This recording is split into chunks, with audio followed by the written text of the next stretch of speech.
सुबह जब आर्यन उठा तो घर में एक अजीब सी खामोशी थी। उसने सोचा था कि हर साल की तरह आज भी उसके पापा उसे उठाएंगे, मुस्कुराते हुए बर्थडे विश करेंगे, लेकिन आज उनका कहीं पता ही नहीं था। आर्यन ने इधर उधर देखा, लेकिन राघव घर में नहीं थे। एक पल के लिए उसके दिल में दर्द सा उठा। क्या पापा को मेरा बर्थडे याद नहीं है? ये ख्याल उसके दिल को और ज्यादा बोझिल कर गया। मायूसी के साथ आर्यन तैयार होकर कॉलेज निकल गया। उसका चेहरा उतरा उतरा सा था, जैसे खुशी के बदले एक वीरान सी सोच उसके अंदर चल रही हो।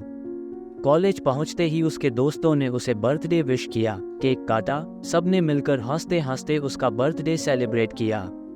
उस पल आर्यन का चेहरा कुछ देर के लिए खिल उठा, जैसे अंधेरे में एक पल के लिए रोशनी चमकी हो। लेकिन जैसे ही कॉलेज खत्म हुआ, आर्यन ने अपने दोस्तों से कहा, चलो कैफेटेरिया में पार्टी करते हैं।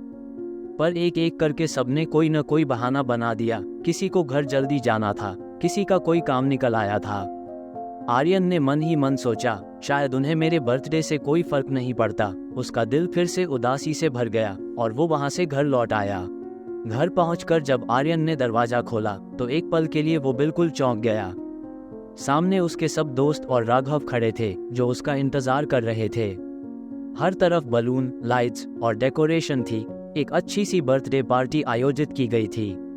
आर्यन के चेहरे पर एक अजीब सी खुशी थी, जैसे वो सपने देख रहा हो।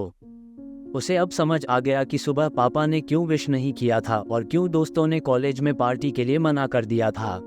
राघव ने आर्यन को एक बड़ा सा बॉक्स पकड़ाया, जो उसका बर्थडे गिफ्ट था। आर्यन का मन अब उम्मीदों से भर गया था। उसके दोस्त भी क्यूरियस थे, सोच रहे थे, इतने बड़े बॉक्स में क्या हो सकता है। आर्यन उत्सुकता के साथ उस बॉक्स को खोलने लगा। अंदर क्या होगा, उसका सपना जो कब से चल रहा था। जैसे ही उसने बॉक्स खोला, उसकी आंखों के सामने एक स्टडी टेबल था। उसके दोस्त हंसते हुए बोल उठे, स्टडी टेबल? ये बर्थडे गिफ्ट है। आर्यन का दिल एक पल में गिर गया। उसने अपनी आंखों में आंसू दबाए, लेकिन उनमें उदासी थी। वो सोचने लगा, इतनी बड़ी उम्मीद थी और मुझे सिर्फ एक स्टडी टेबल। उसका चेहरा बिल्कुल उदास हो गया।